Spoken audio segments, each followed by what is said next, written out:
162 straight days of Clippers talk. I'm Adam Osland. How's everybody doing? I'm doing all right. It can always be worse. I didn't like hearing that from Beast Zubats. It could be worse. Just got done running 10 miles. I ran the last one fast. I was like at 8:30 in mile 10. I was just at the gym on the treadmill, but kind of happy about that.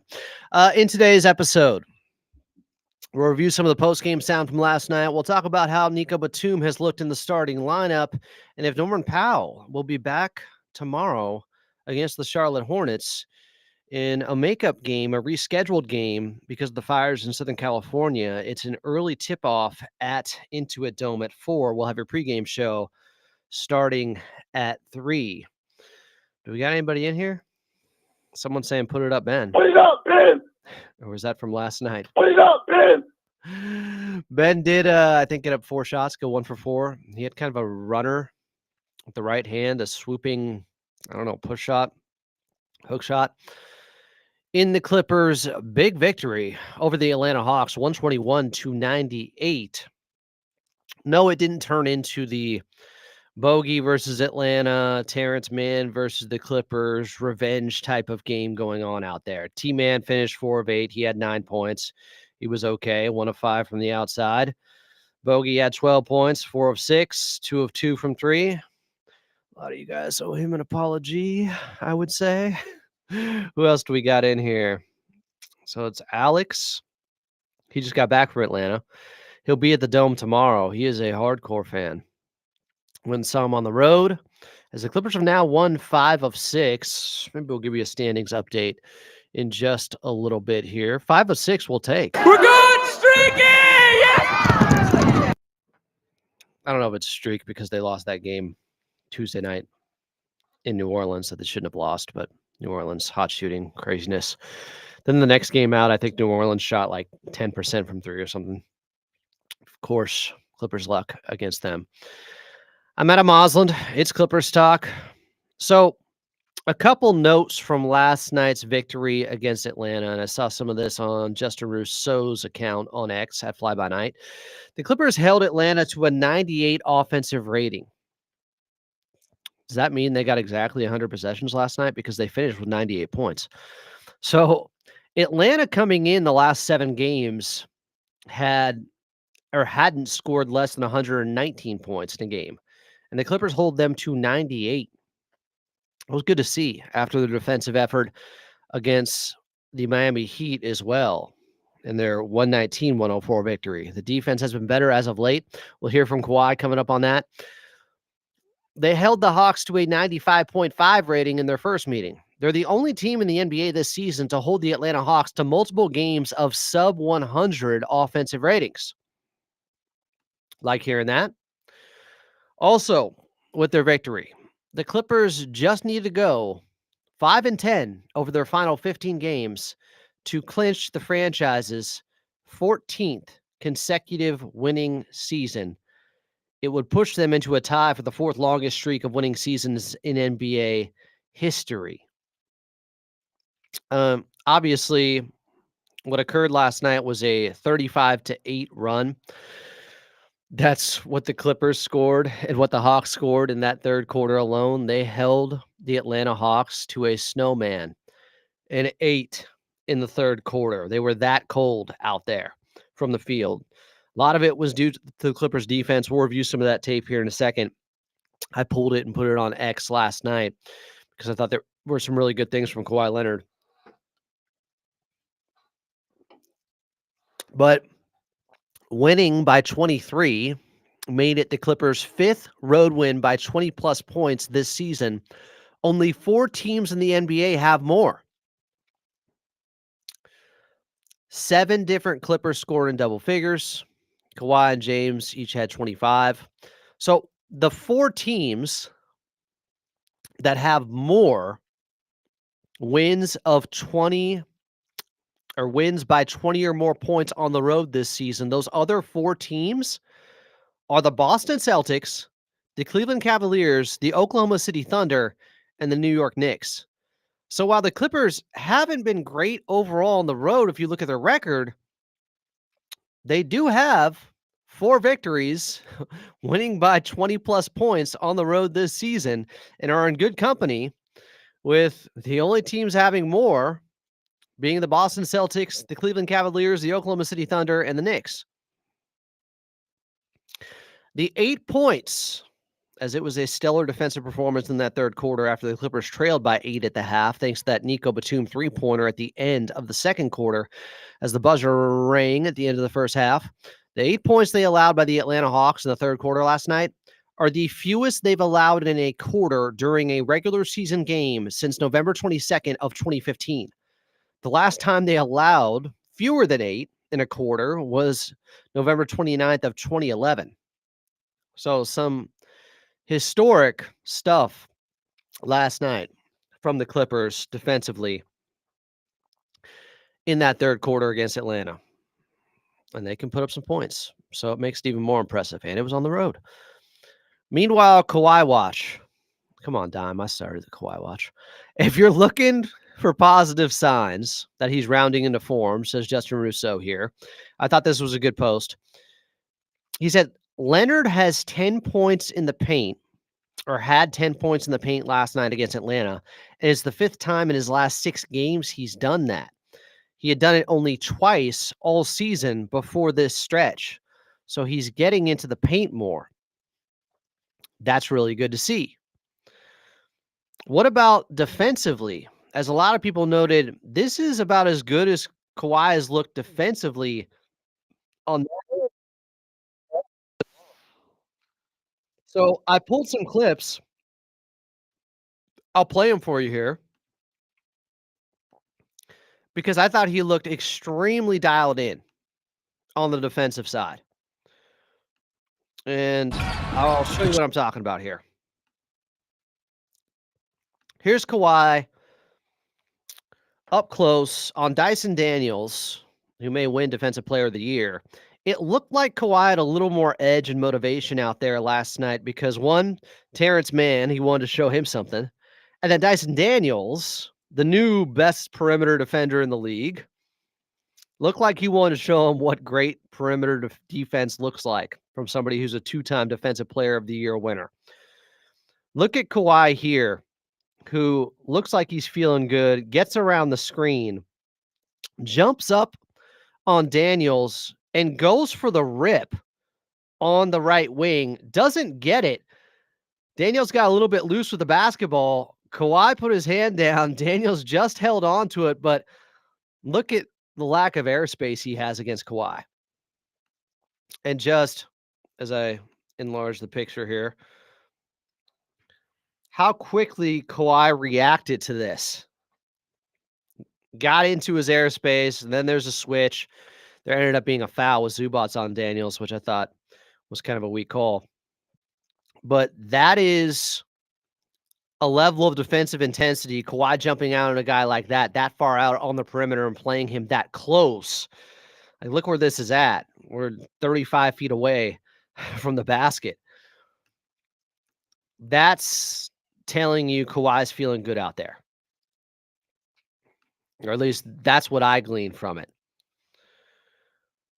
More from Kawhi. So he did a really good job making sure to not let Trae Young walk into any threes with some of the screens they were setting to try to get him open, to try to get him loose against the Clippers, and with some of the switches going on. Kawhi navigated them all very well. Check this out. Here's Kawhi, his man, and Kawhi's going to see that Trae Young is going to try to use this screen, and I think it ends up being a slip screen on Chris Dunn to get loose here. But Kawhi sniffed it out. So Trae Young ends up being trapped here. Chris Dunn recovers. I think this is Daniels. Gets back as Kawhi, look at how far out he is on Young. That's game plan discipline. That's knowing the personnel, the scouting report, who you're going up against. Shouldn't be that shocking. It's Trae Young. He's that good. You have to get up and play him there because he's ready to take that shot. He makes the pass, and Dunn gets a hand on it here. Or not on this one. I'll show you the next one here. But now they get another switch here as Daniels wants to get Kawhi off of Trae Young. So, I mean, pick your poison between going up against Kawhi and going up against Chris Dunn. But look how quickly and how well these two guys work together here. Chris Dunn gets up and makes Trae Young make a difficult pass back to Daniels, who Kawhi then recovers to, gets a hand on the basketball, ends up into the hands of Nico Batum, back to Kawhi, and this is beautiful. He's got a big on him. He sees the advantage. In transition, he is breaking, I think this is Okongu. He's breaking some ankles here. Watch this. Door. Kawhi with the handle, steps into the jumper. Looked bouncy last night, but really like what we saw there defensively. And then one more for you here. Another example of Kawhi really having that attention to detail out there, knowing this is the point of emphasis, not letting Trae Young get going. They were great against him. They held him down last night. He ended up just going for 17 points on 6 of 18 shooting, 2 of 6 from 3. I think he was coming off a 35-point game. But here's Kawhi again, navigating a screen so quickly that he sees coming here. Watch this. Kawhi is going to jump up. Boom. As Daniels flares out to the left wing, Kawhi jumps in front of the screener, gets to Trae Young. He can't do anything with it. He throws it back to Daniels, but I'm not sure who the player is there. It's a little bit pixelated. Chris Dunn comes up with a deflection, recovers nicely. But I just love Kawhi here. This is some high IQ stuff. He reads this play immediately here. Here's Kawhi. Watch Trae. Wants to get Chris Dunn off of him. Wants to get a clean look. Kawhi steps up to stop any opportunity of him pulling up from 3. 10 of 11. Kawhi was moving well. He was playing with force. He looked good on the offensive side, and he had a scoring appetite last night that excited me, getting up 21 shots. And he just looked bouncy out there. You saw he had those 2 crazy layups. One was a no-look 180 reverse layup. Another one is he's falling to the floor. I think both those happened in the second quarter. But the defense is something people have been paying attention to greatly. And I think that was his best defensive performance of the season so far. And that was, I want to say, game 24 from Kawhi. So good to see. I've seen it in spurts, but this was the most complete defensive performance by Kawhi, where he was really focused and locked in. Got some people in the chat. Alex Webb, who was at the game last night, said the Hawks fans I talked to last night were super sad to see Bogey leave. He was their fan favorite. Yeah, Bogey's beloved everywhere. Peter said Kawhi looked good. He's picking up his speed also. You can see him sprint out more and more. Yeah, he was pushing the pace often, getting out in transition. That's a great sign. Cam said, even though we're in the play-in, if we make the playoffs healthy, it's all about matchups, so I'm not that worried. Agree. I want that matchup with Memphis, but right now they're back out of the 2 seed. They dropped to, I think, 4 last night. Houston, I think it's Denver, then Houston, then Memphis, and the Lakers. That would be 2 through 5. Chelsea said, watching from Gulf of America aboard a cruise. Thanks for the content, Adam. Thanks for chiming in here, Chelsea. Clay said, wow, 35-8 run. I was shocked. That's one of the wildest quarters when it comes to point disparity I've ever seen. Peter said at 9:15 in the fourth quarter, you can see Kawhi sprint down the floor and then stop really quick, crossing between the legs. That showed me how he feels good. The force on the knee doing that is big. It's a great point. Yes, Kawhi had 5 steals last night. It could have been 6. He had 1 taken away. He was just so in tune defensively. You could see it was a different level of effort he was giving on that end, and not just effort, but his movement. He was very sharp with his movements out there on the defensive end. Guys weren't getting angles on him. He wasn't getting taken off the dribble. He didn't look like he was late. He looked sharp. Miss Shakes is back. What up, Miss Shakes? So I want to get that out of the way with Kawhi and then bring you some Kawhi post-game audio from last night. I haven't pre-screened this, but this came from some Atlanta reporters. I know La Murray was there from the Clippers side from The Athletic. But here was Kawhi post-game after the Clippers 121-98 victory. He had 25 points, 5 steals, though, really stood out in his 36 minutes, and they won by 23. Here's Kawhi. 5 out of 6 wins, a lot of them playoff teams. What does it say about the team chemistry and how you all are playing heading down the stretch? Just trusting each other. Guys are doing great. Trying to get back on defense, communicating, and we're making shots. That's big for NBA games, making shots. Make or miss league. That's big for NBA games, making shots. Trying to get back on defense, communicating, and we're making shots. That's big for NBA games, making shots. How would you describe the confluence of events that led to that third quarter and just how well it went for you guys on both sides Norton Rosen. of the ball?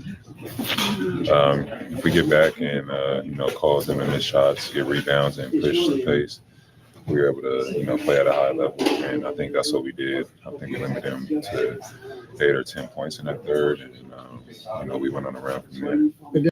I think their first 10 possessions of the third quarter for the Hawks, 5 misses, 5 turnovers. Incredible. 10 points in that third, and we went on a run from there. The addition of Ben Simmons, the way he dished the ball out, how he's been since he's been there. Can you talk about that? He's been good, tonight pushing the pace, finding open guys in transition, unable to guard. He's been doing a great job. There was Kawhi answering a question about Ben Simmons. So I think I'll show you a clip here of Ben Simmons that I also pulled last night, because he just offers such a good change of pace with pushing the pace, with giving them the ability out there to play small but still be pretty big with a 6'10" guy who's playing point center. And I think it's an advantage over playing Eubanks, who I appreciate the hustle, I appreciate the heart, and there are times where he is definitely going to be needed. But Ben Simmons had these back-to-back dishes to DJ last night, and I pulled the clip because I thought it was pretty extraordinary passing from him and just kind of encompasses what maybe the vision is for how they can use Ben Simmons and how he can help this Clippers team and give them an added element or dimension to their offense. So they just got a steal. James Harden's going to give it up here to Ben Simmons. Watch DJ run the floor. Ben Simmons there doesn't even put the ball on the floor for that pass. He catches it with the left hand from James, cradles it in. This is tough. And then throws DJ a perfect feed, who gets the angle. He's really good at just kind of snaking the defense or going around the defense near the basket, avoiding the contact and getting the bucket or playing through the contact at times. The Clippers had multiple plays in transition. I think 2 last night. At least one where it was a classic, well-played basketball transition run like you do in practice, where the ball never touched the floor. It was all just passes up ahead. But Ben Simmons with a great dish there. And then Atlanta, I think, is going to turn it over again here. Here's Terrence Mann. Let's see. they're just going to miss, and the Clippers are going to get out and run. This is third quarter, end of the third. So you got DJ, Zoo next to Ben out there, James Harden, and who is the fifth guy? Bogey. Those are the guys out there. But watch again as there's a longer outlet pass to Ben Simmons after this missed shot, who's here. Watch him get out and run. Go. DJ finds him. So DJ finds him this time. Now Ben Simmons gets to the right block, or to the right elbow, I should say, has Trae Young on him, Terrence Mann backing him, and you're just going to see the cutter here in DJ on the near the far sideline, and Ben Simmons is going to throw this perfect pass. That bounce pass to a player running that fast, that is, only he and James Harden can make that pass on this team. And there's probably only a dozen guys in the NBA that can make this pass. Boom. DJ layup. This is how you get those easy buckets out there that have escaped the Clippers for a long time. They don't get enough of them. So Ben Simmons is a really good addition to this team because he adds something they've really needed, which is a guy who can push the ball in transition and run the floor, and just another really good playmaker out there next to James Harden. They don't have enough of them. Ben Simmons is their second best playmaker on this team. We'll update you guys on Norman Powell in a little bit. I don't know why. Somebody came in here and said, I hope Norm is back by late April. Late April, the season might be over. I don't know why somebody was saying that. Saying hammies are tough to recover from, hopefully earlier than later. I have good news on the Norman Powell injury front, and I'll bring that to you here. But let's cut back into Kawhi Leonard postgame last night. He brought up, there was a question there about Ben Simmons, so offer an opportunity to highlight him a little bit. Back to Kawhi. Guard, he's been doing a great job. You've been starting with Nico for about a week now in that first year. How do you assess that fit? Like, how does that fit affect what you do on both ends for when y'all share that? Nico, he's playing smart. He's a vet. He knows what we need to do to win. And, he's just a connector, he's forward spacer, and also able to play defense, so it helps. Talk about Nico there. Next week, coming home, and then after Sunday, playing 3 teams that are Take it one day at a time. We got to take it one day at a time. Little Kawhi laugh in there. Little Kawhi laugh. He anticipated the question. He was ready with the answer. We got to take it one day at a time, starting with Sunday. And then after that, go from there. You can't be in a rush. We got even more games. So I don't think we don't have a day or 2 days off in a while. So we'll see. We get that next week. Okay, it's going to be fun. So just got to take it one day at a time and have that dog mentality. You said that a couple of times about how you can't rush. How does that manifest in life? Like, as you were methodical about coming back, and now you're so clear about taking things one day at a time when you are. Just a way of life in a sense. Slow as pro. Just having wisdom and knowledge with anything you do. You can't do it in either that first minute. It's a whole process of doing things, even, with us traveling on the road tomorrow. So got to take it by each hour. So. I think they might be in the air right now because I texted Carlo earlier and my text didn't go through. So I think they might be in the air right now coming back from Atlanta. Let's see. And I got to ask about Terrence. Like, he guarded you alive. This is the first time. Oh, here's Law asking about Terrence, who Kawhi went at multiple times. You played against Law. That's the first time you played against him as an NBA player. Like, what did it feel like out there, and what was it like interacting with him on the other side? It was great. We had matchup at practice before, and I'm just happy that he's still happy with playing, and he's not down being in the city. He said he's enjoying it, and he's still getting playing time. So the best of luck to him. Kawhi had a move on Terrence Mann in the second half where He was on the right baseline, and it looked like he was going to go past him, and then he spun back to a fadeaway near the right elbow. That was incredible. Slow is pro. I think we got some bogey post game as well here, if I can find it for you guys. I know he spoke with the media. Let me see. Before we get to the Norman Powell update and talk a little bit about Nico Batum here. Batumbo, I think he had another block. But I wanted to see, come on, lighting, if I had some bogey post-game audio after last night's game. Here's Trey Young talking about playing against him. It's bittersweet. I got a lot of love for Bogey. We've had a lot of memories together. So. Okay, the audio is just so low. I have it cranked all the way up. That's annoying. Here's Bogey. My name is George Iceman Gervin. Okay, maybe not. Now it's Bogey. The same audio. You get closer. And... Yeah, that's not good enough.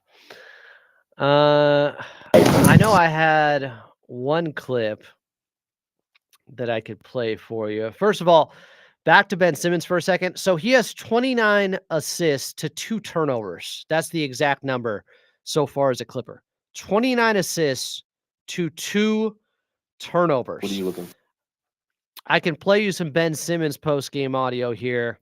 I thought he gave an interesting answer talking about what he can improve in, but that is wild. It's an amazing arena. Great fans, so I'm looking forward to getting back and just continuing to get these wins. He wants to get back to Intuit on Ben Simmons. You answered this, but just the chemistry it seemed like you had with the players. Is that just natural? Was it? It's just natural reps, honestly. Like I knew you had mentioned, I only had 2 turnovers since I've been here. It's just a feel, just different reads and creating those reads. Pushing the ball and finding my guys, and guys that just get into their spots and make it easy for me. Is it a point where you feel like you will get more aggressive? For sure. I think coming back from injury is a little tough. You kind of just got to throw yourself out there and get a feel for it, but for sure. So they asked him about, is there a point where you will get more aggressive out there? Ben took 4 shots, made 1.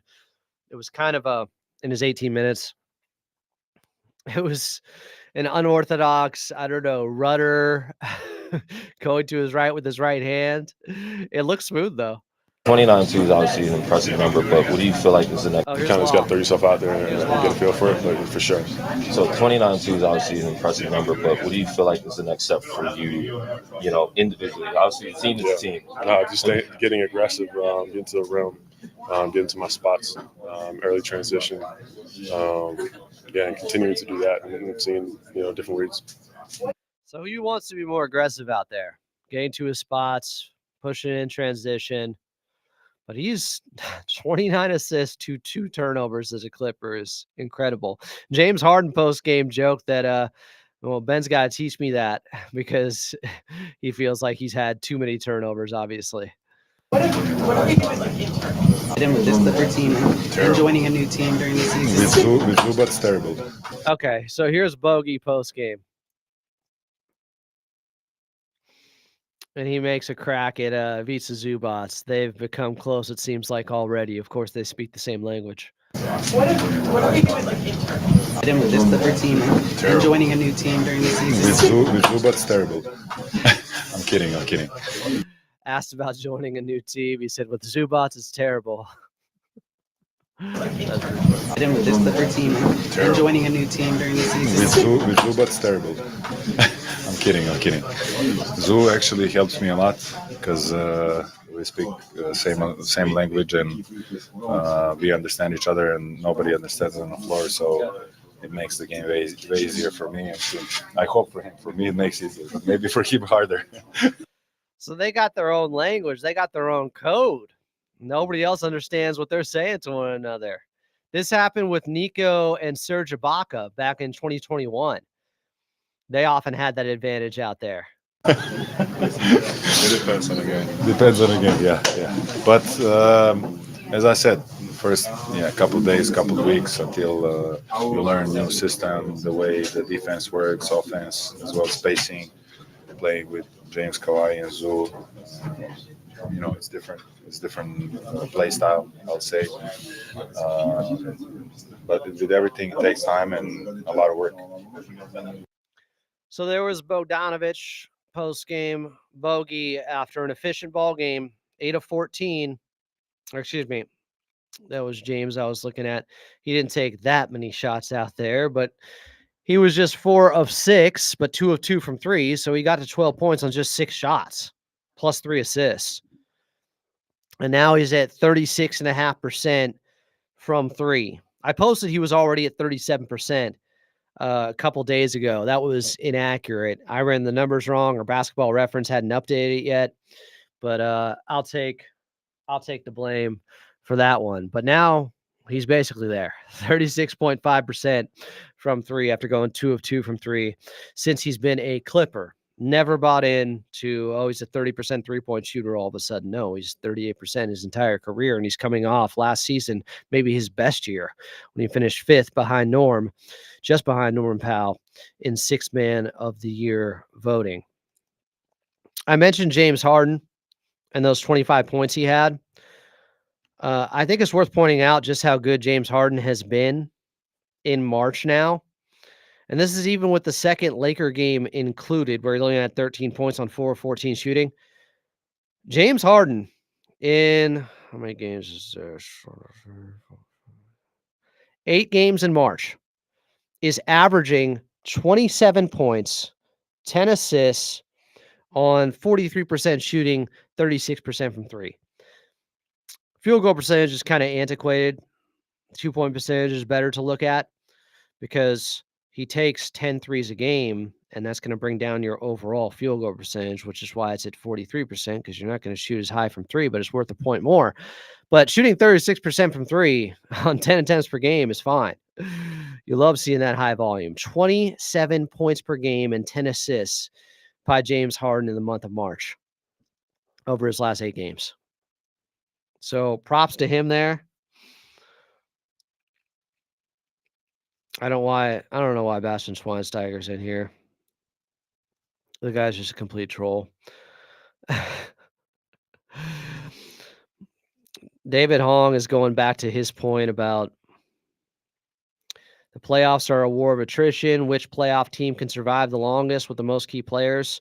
Would the Warriors have won one of their chips if LeBron had a healthy Kyrie on the Cavs? Probably not. Also, when we lost CP3 in that first round series against the Spurs and then lost to Houston, yeah, I understand that. But those were also, David, there's one team that has won the championship in the last 40 years that wasn't a top 3 seed. It's still the best teams win. It's not just some complete crapshoot out there or just the healthiest team. The best teams always win. That team also was the 95 Houston Rockets. That's the outlier, the exception to the rule. And they had just won it the year before. But they won being a 6 seed back in 95 and then established the Clutch City monikers. They were down in a lot of those series and came back. But they already had just won the championship the year before. So I don't think it's necessarily accurate to say we have as much of a chance as anyone if we can stay healthy.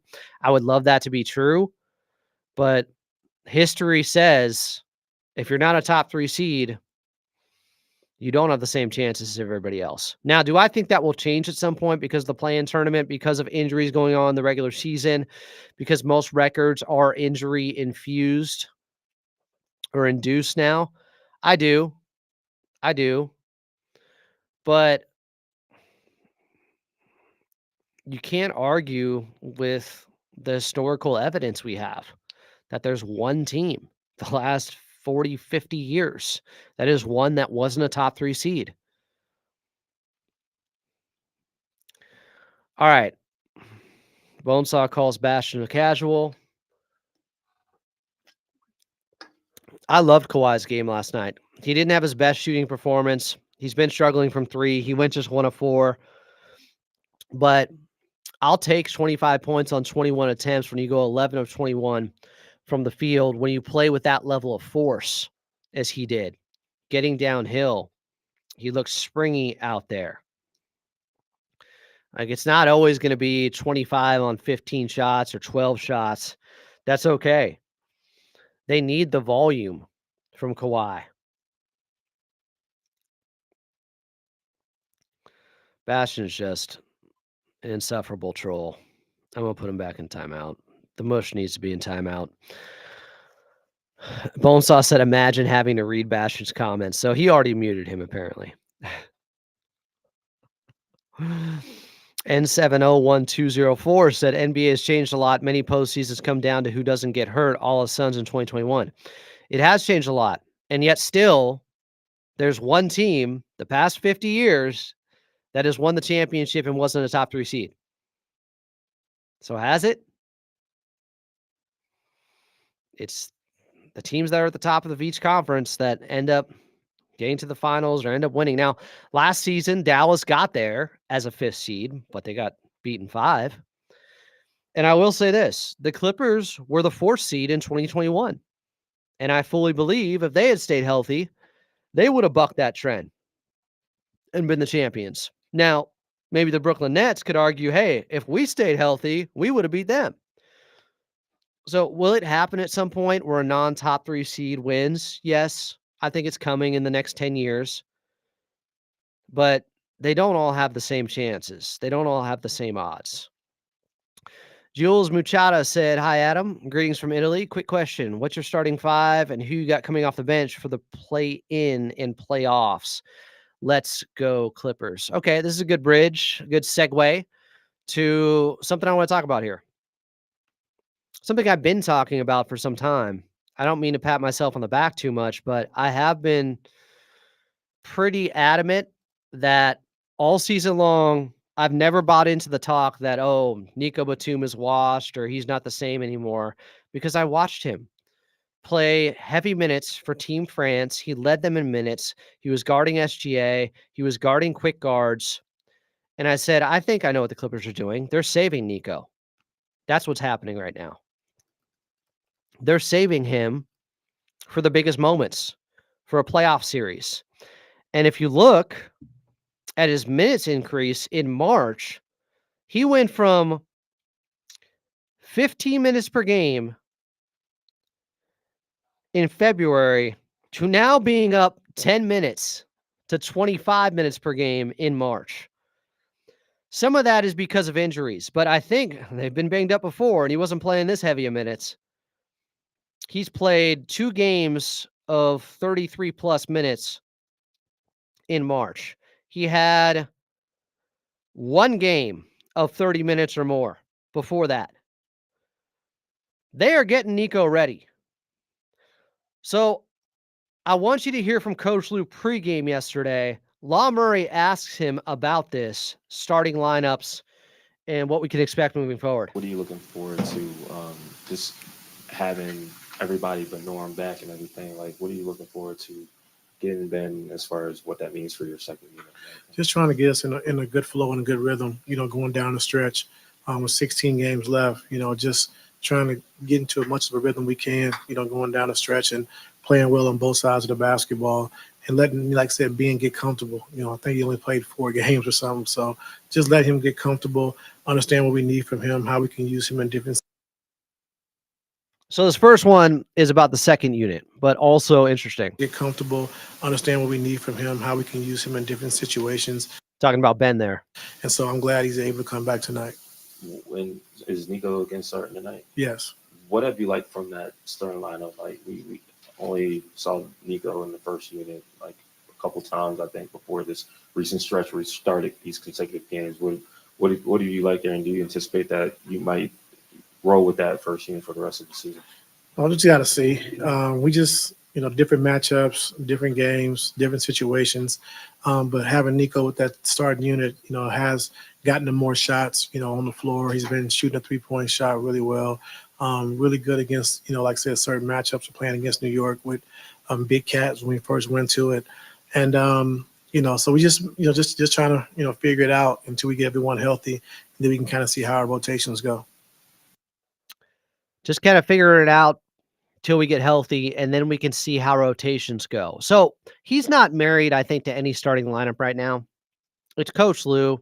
He likes to tinker. He likes to tweak things. But if you look at the lineup data, so In 4 games with Nico starting next to Kawhi, next to James Harden, next to Chris Dunn, next to Ivica Zubac, they played 77 minutes together. And I believe all this is coming from this recent stretch post All-Star break. They have an offensive rating of 113.5. It's like, middle of the pack offensive rating. A defensive rating of 109.4. It's not elite. But a net rating of 4.1. It's fine. It's solid. It's only 77 minutes. I'm not putting everything into that starting lineup with this is James Harden, Chris Dunn, Kawhi, Nico, Ivica Zubac. Low sample size, obligatory low sample size, but listen to Coach Lou here again at the end. Certain matchups are playing against New York with, The reason he started against New York was for Cat. He did a great job against him.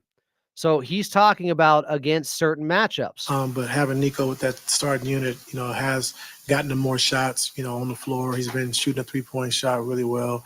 Really good. Nico is shooting 51% from 3 in March, and he shot 40% from 3 in February. So, yeah, he's been shooting it well. 3-point shot really well. Really good against, like I said, certain matchups are playing against New York with Big Cats when we first went to it. And, so we just trying to, figure it out until we get everyone healthy. And then we can kind of see how our rotations go. Just kind of figure it out till we get everyone healthy and then kind of see how our rotations go. First went to it. And, so we just trying to, figure it out until we get everyone healthy. And then we can kind of see how our rotations go. All right, I'm going to open up the phone lines. 877-520-1150. 877-520-1150 is the phone number if you guys want to call in and tell me your starting 5 come the play-in, come the playoffs, if Nico is in it or not. Here's what I'm going to say and what I've been saying. I believe the Clippers have been holding him back minutes-wise to save him for these big moments. And I believe against the right team, against the right matchup, in a playoff series, Nico Batum will be starting if it's against, let's say, the Denver Nuggets, maybe even Memphis, or against Houston, teams that have some front lines to them. I believe Nico could start the 4 and put Kawhi the 3. And therefore, it's James, Norm, Kawhi, Nico, Ivica Zubac. I fully believe that's a possibility. That is on the table.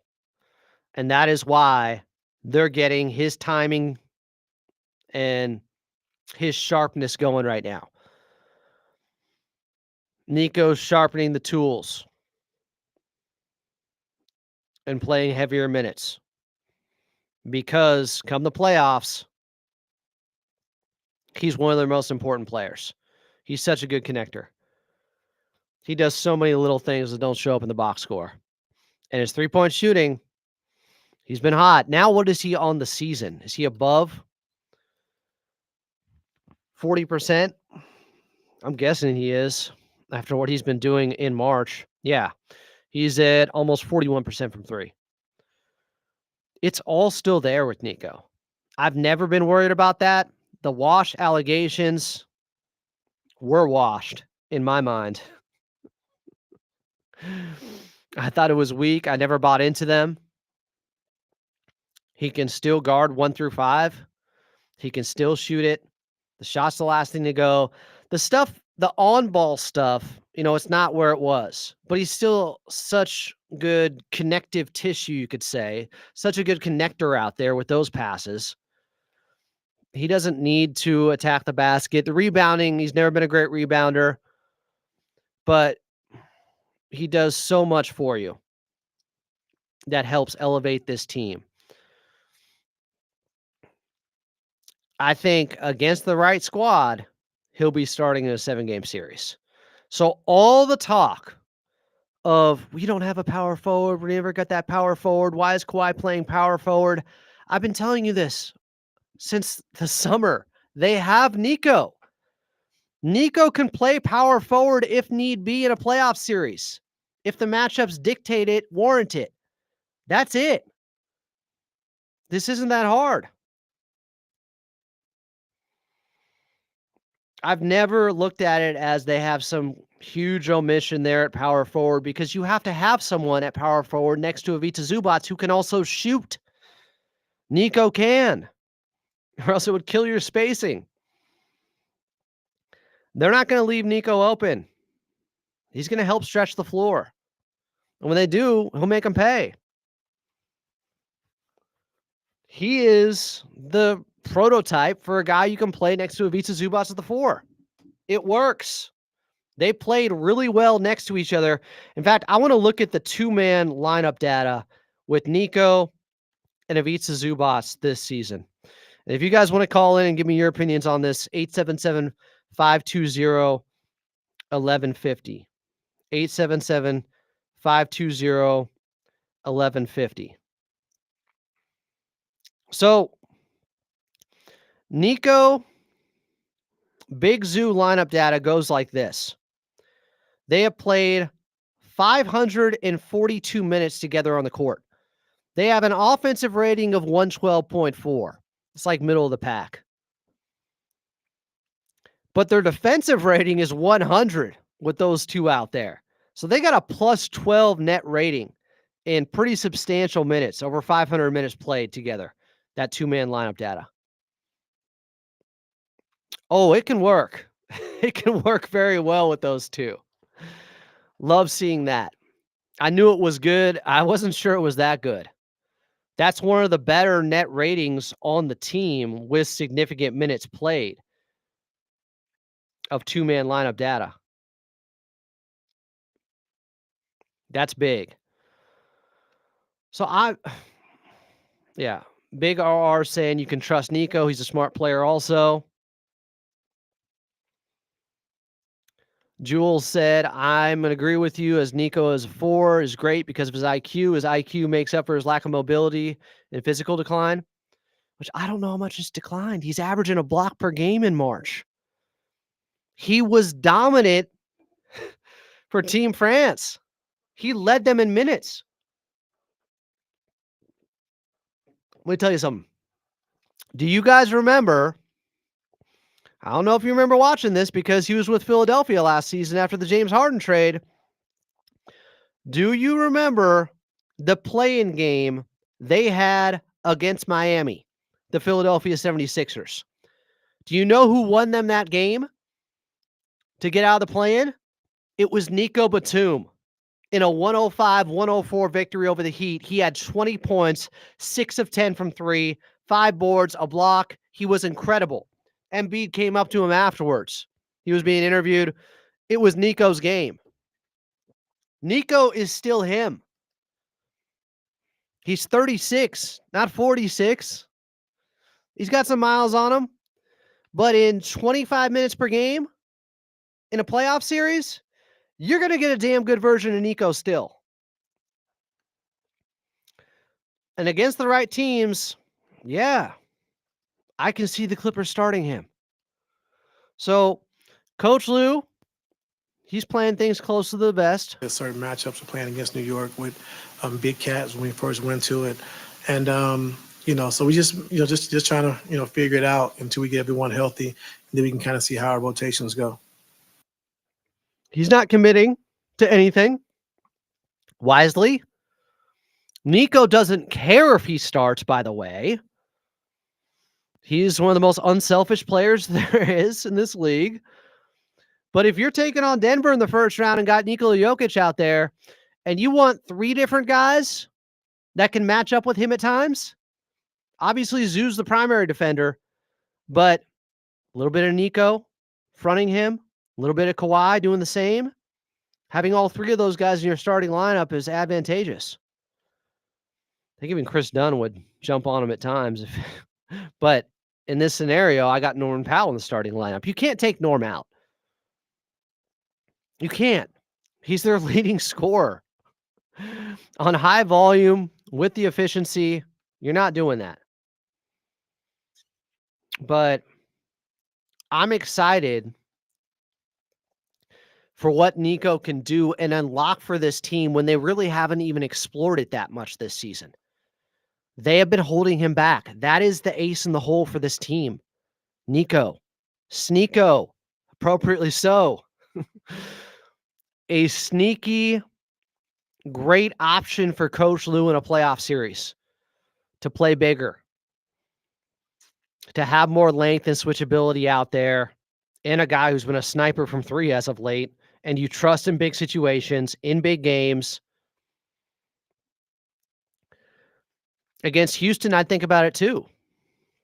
If they're whole and ready to go. Against Şengün, Jabari Smith Jr., Amen Thompson. Against Memphis. Because if they start Triple J and Zach Edey, they're pretty big. You might go Nico. I still think in that situation, they just throw Kawhi and James can guard Triple J. I think they would prefer having Chris Dunn start in order to have him on Ja Morant. And I disagree with Chuck on this. He doesn't think they would start three guards, Chuck Mockler. And he may be right. I don't think that's a non-starter, though, for the Clippers. I don't think that's totally out of question. Starting Harden, Norm, and Chris Dunn. Because if you're taking on Memphis, I think you're going to start Chris Dunn. And I don't think Norm Powell's coming off the bench because you're starting him. Because the three guys you have to worry about is Ja Morant. When it comes to, you mentioned you don't think you'll start three guards. Well, they have Ja Morant, Desmond Bane, and Jalen Wells out there. You can match up with them. With James, with Norm, with Chris Dunn. You can. They would have James on Jalen Wells or Jaren Jackson Jr. and have Kawhi on Jalen Wells. They would have Chris Dunn on Ja Morant, and they would have Norm on Desmond Bane. I've already seen some of this in matchups against Memphis. I don't think that's off the table at all. All right, we got some questions in here. You know, you guys could call in. 877-520-1150. Too many people scared. Don't be scared. You scared? Go to church. Get a dog. All right, I'm going to read the chat here. Bastion's just trying to troll at this point. Like, it's over. The clutch three from Nico. You're talking about that game, the play-in game with Philly. He was insane. He was their best player. He's still like that. Kawhi will guard Jokic some possessions. That happens. Yawn Tears said, it's almost like our guys really need to lean into the smart old man game as their advantage. You're not wrong. Terry said, I will say Nico will guarding Jokic if we play Denver. I would rather put Zoo on Aaron Gordon. They're both, you're going to mix it up. What Coach Lou's strategy always has been with superstars is giving them different looks, and it's the right strategy. You give them the same look over and over again, they're going to cook you. Jokic specifically. You have to switch coverages and players. Big RR64 said, if the Clippers can just get to the playoffs healthy, their defense is going to be ferocious. They have a shot against anybody. Jules said, a playoff run is short, so that's why I believe in Nico and Ben Simmons. They can hold up for like 25 straight games. Johnny said, I like how the narrative switched immediately after 2 wins when everyone was having a meltdown 2 weeks ago, laughing my effing ass off. Yeah, how about that, Johnny? It happens that quick. Everybody freaks out after the Pelicans game. Sky is falling. It happens that fast for everybody. Terry said last game they used James guarding Triple J. Exactly. That's what I'm saying. James's post defense is like that. You can get away with that. Nine Tier said, I don't have a question, though. If both Dunn and DJJ are not starting when Norm is back, if then do we lose a big part of our defensive identity? I think, look, if you have Kawhi playing the level of defense he played last night more consistently, Nico on the floor, you know what you're getting. Ivica Zubac's on the floor, you know what you're getting. You still have 3 really good defenders out there. I think it's more important at that point to have Norm and his offense. Nine Tears. But again, this is dependent on who you're matching up against. If it's Memphis, I'd probably start Chris Dunn instead of Nico. Because, yeah, James Harden can guard Triple J. You're fine with being able to start James Harden, Chris Dunn, and Norman Powell. Jules said, Adam, I love Nico as a 4, seriously. The Kenny GM said, will Norm be a starter when he comes back? That is the question if we keep playing like this. That's not a question, my guy. It's not a question at all.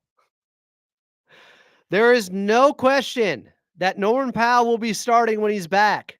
He is averaging 24 points per game efficiently. He's starting. It's over.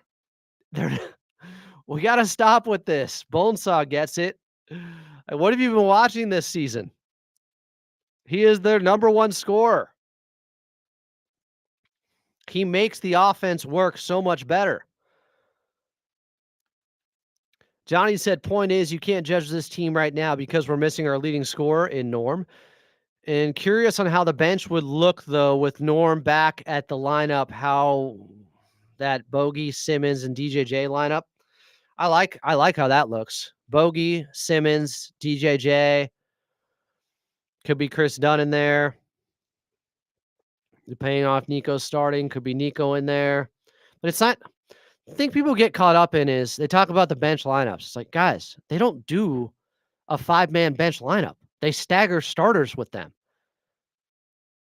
So in this case, James Harden could be out there still. Kawhi Leonard that's out there. Johnny said, Adam, I would call, but I just got home from work and I'm currently in the toilet. TMI, I know. Yeah, that probably was a little too much from some people. Or for some people. Big RR64 said you have to start Dunn. He's our best perimeter on-ball defender. He is so good on defense, it's scary. And on offense, he can be a real liability in the same ways that Russell Westbrook was. Dunn is a specialist, but because of his lack of offense, he can hurt you at times. Nico has to be respected because of his three-point shooting. He is a floor spacer. Dunn can be a negative spacer at times. So it's not that simple, Big RR. Oh, that Mexican Nara said, who is your 9 for the playoff run? We'll get there soon. I don't want to, burn all the hot topics in one show. Johnny626 said, we haven't seen what the lineup looks like full strength, nor the bench. That's what kept me calm through the storm, to be honest. That's good. You're maintaining perspective. David Hong said, unfortunately, the Clippers make us freak out a couple of times a year. Hopefully, we got it out of our system. Hopefully. They didn't sell the 6 seed. They've been beat up. They've had some bad losses. Bastion. Drive-by Buddy said, it's not over till the fat lady sings. Alfonso said, Kawhi needs to lean into that Jordan last three-peat post-up game.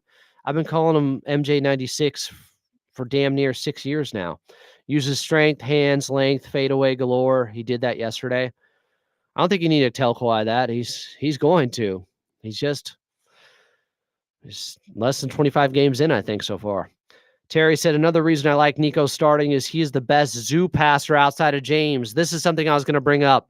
He had a pass to Ivica Zubac in the second half where he lobbed it over the defense to him, and I thought the exact same thing, Terry. His entry passes to Ivica Zubac are so vital. And that's why I think that net rating with them two is so good. They play so well together because Nico helps out James Harden with being on a wing. So sometimes it's easier to get into post guys from somebody on the left or right side than somebody top of the key or above the break or above the arc. Nico's really good in that area. He threw a great mortar fire lob pass into Ivica Zubac yesterday in the second half. Thank you for reminding me. David Hong said historically the top 3 seeds win the chip, but have to play the games and you have to have your key personnel healthy and available. It's not just like historically. It's every year but one. And that one had just won the championship the year before. So even that is an exception. Yes, you got to be healthy to a degree. But like being dismissive of what we've seen for 50 years, it's not nothing. But yes, I think there's going to be a team that breaks through or breaks that pattern in the next 10 years because records are so injury influenced. Bonesaw said, my guy's Norm starting. Kenny really doesn't understand that Norm's going to be starting when he comes back. I don't know something you don't. I've watched the game. He is their leading scorer. Norm is not coming off the bench. Bogey will be coming off the bench. Chris Dunn will be coming off the bench before him. Nico Batum will be coming off the bench before him. DJ will be coming off the bench before him. Norm is a made man. He is their leading scorer. You're not bringing a guy who's getting 24 points off the bench. In what world does a 24, 25-point scorer come off the bench? I can't believe I have to explain this. I can't believe people think Norm. Have you watched Norm? Terry gets it. Norm ain't coming off the bench, my guy. The only way he'd come off the bench is for like one game because he's on some minutes restriction or something. But I don't even think in that case he's coming off the bench. You know why? Because he'll put it up. Put it up, Ben. Put it up, Norm. You're not bringing your leading scorer off the bench. Dunn will get plenty of minutes, but he may not close. Accurate, Bonesaw.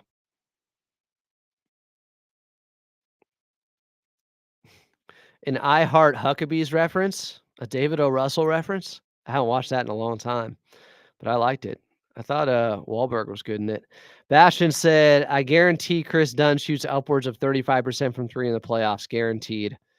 Well, I guess we know now that his shooting woes will continue because the mush has weighed in.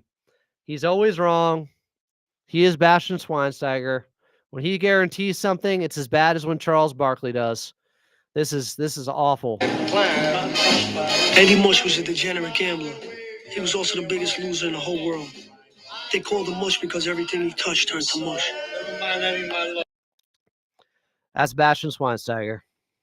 Just for that, I think we got to give him a timeout. You guys let me know.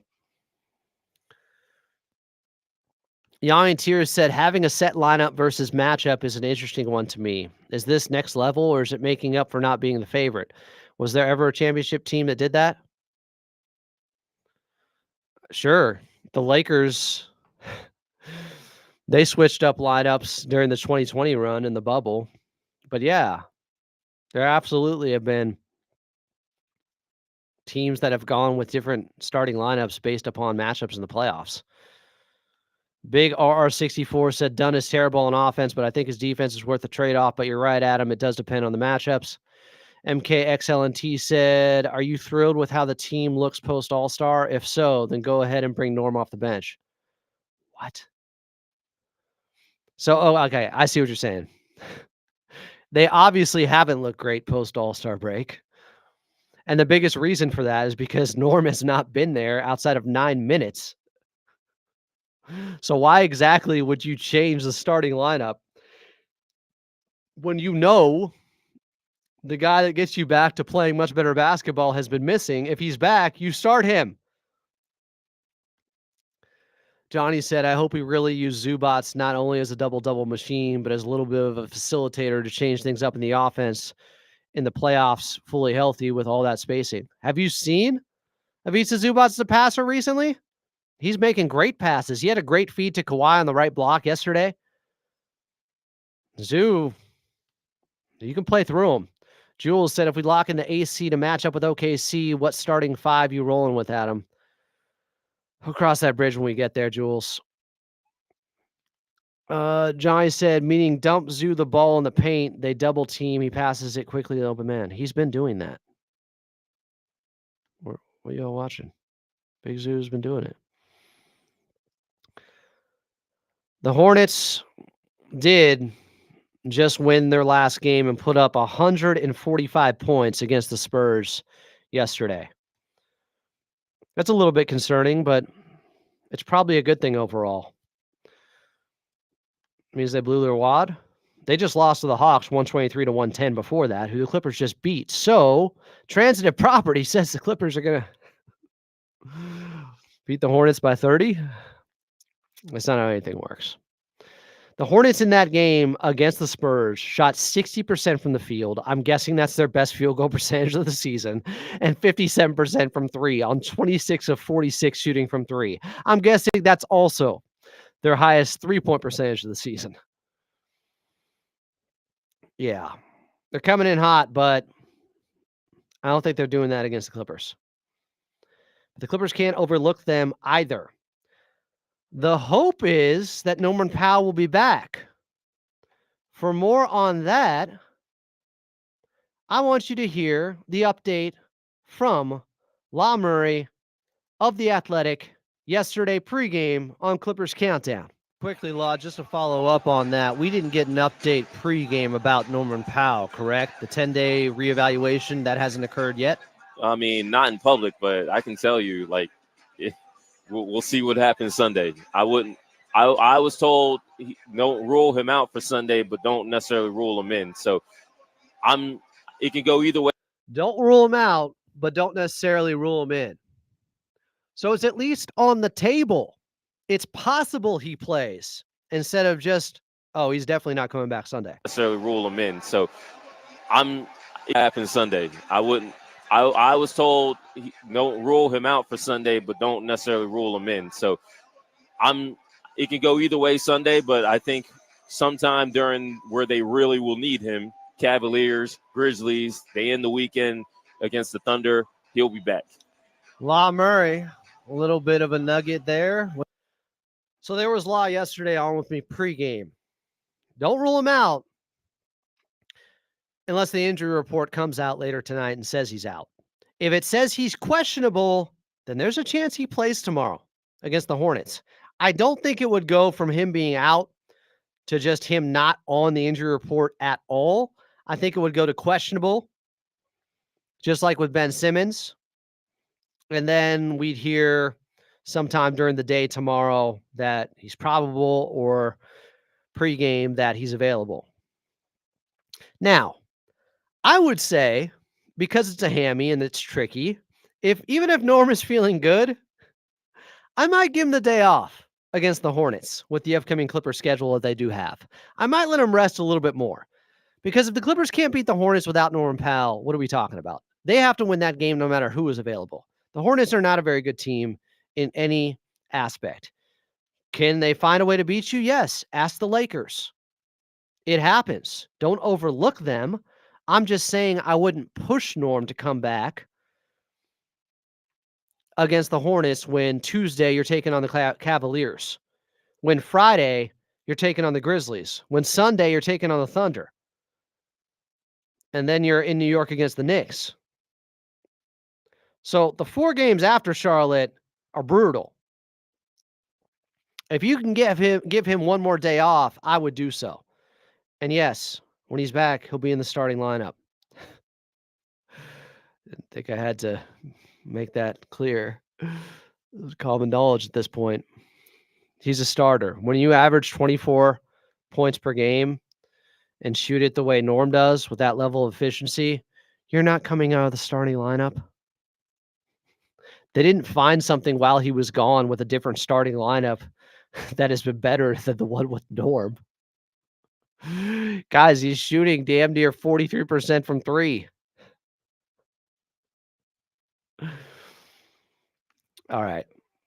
All right. A couple more questions here. People talking about Ivica Zubats, his capabilities. Terry said, I want Norm to be 100% before he's back. I just want a healthy Norm. Big RR said they need to be healthy, or they need to be careful with that hammy and get that fully healed up. Boago said, all the time the but the Clippers, you didn't even have your... If I were you, I would love to see the Lakers.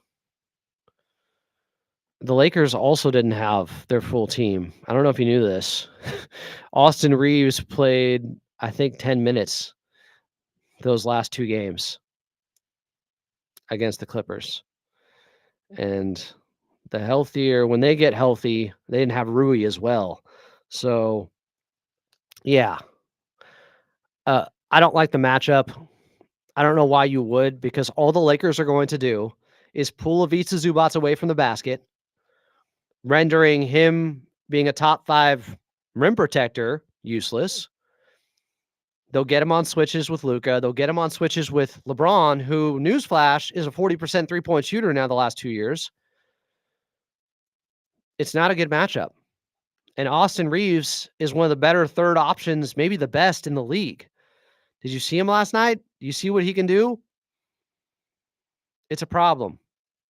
They're really good. And they would try to make the Clippers play small. I don't know if you're winning a game against them going small. You need Ivica Zubats, but again, they're going to keep pulling him away from the basket. Would the Clippers have a chance against them? Sure. But I'm talking about path of least resistance. I'm talking about the best options. And by the way, it doesn't look like Clippers-Lakers is in the cards. Because as I thought, the Lakers would start losing some games with the injuries going on. Now they've lost 4 in a row, and they're in the 5th spot. Clippers, like the show I did the other day, I think they're firmly in 8th. The Kings lost again. They've lost 4 in a row. Kawhi broke them with that game winner. I don't think they're catching the Clippers. And I don't know if the Clippers can catch Minnesota, who's won 7 in a row and has a tiebreaker over them. So even though they're a game and a half up, it's really 2.5 games up in the 7th spot. And the Golden State Warriors are the hottest team in the league. So you look at the standings right now, I'm looking at more of the top end of the West to see who the Clippers could end up playing if they got out of that 7-8 matchup, because it looks like they're in it. So now I'm looking to see who's the 2 seed. Right now it's Denver. Houston's behind them. Memphis behind them. They have the same record, so Houston must have the tiebreaker over Memphis. I would like Memphis to get that 2 spot, because then you win the 7-8. You take on Memphis in the first round. I think the Clippers are in business. Very winnable series. Definitely an easier matchup than Denver or the Lakers. Even Houston. I'd rather see Memphis than Houston. Those are close, but I think I'd rather see Memphis. All right. Remember, as always, Clippers Talk is brought to you by Underdog Fantasy. Underdog Fantasy is the easiest way to play fantasy sports, and it's available in over 30 states. All you got to do is pick higher or lower on your favorite player stats or your least favorite player stats, and you can win up to 100 times your money. Make picks, win money, and I got a free promo code for you that will give new users not up to $100 or up to $200, but up to $1,000 in bonus cash. The promo code is LAC, and you can find it and that referral link in the description down below in this very Clippers Talk episode. Underdog Fantasy, make picks, win money. So we'll see what comes out of that injury report later tonight. If Norman Powell is questionable, then there's a chance he plays tomorrow. Pretty decent one, I would say, if he gets upgraded to questionable. If he's out, he's out. And I would save him till the Cleveland game, even if he's close. Someone is saying Norm is back. Is that confirmed? I'm looking at the injury report. I haven't seen anything for it. Wait a second here. Now I got to go to Law Murray. Now I got to check again. Law Murray now on Blue Ski. The last thing he posted was it's not confirmed that he's back for Sunday. This was 15 hours ago, but I expect him to be back at some point of the homestand, but that's about it. So nothing's confirmed at this point. Let me make sure no news came out anywhere else. But it would come through the PR, and tomorrow's injury report hasn't come out yet. I think it has to be out 24 hours before the game, and tomorrow it tips off at 4. Yeah. Somebody's just talking, as we all do. I'm Adam Mosland. This has been 162 days straight of Clippers Talk. Please subscribe. Please like. I'm trying to get to 4,000 subscribers here on the YouTube side. It would really help if you guys did that. And keeps me motivated, keeps me going for all these episodes.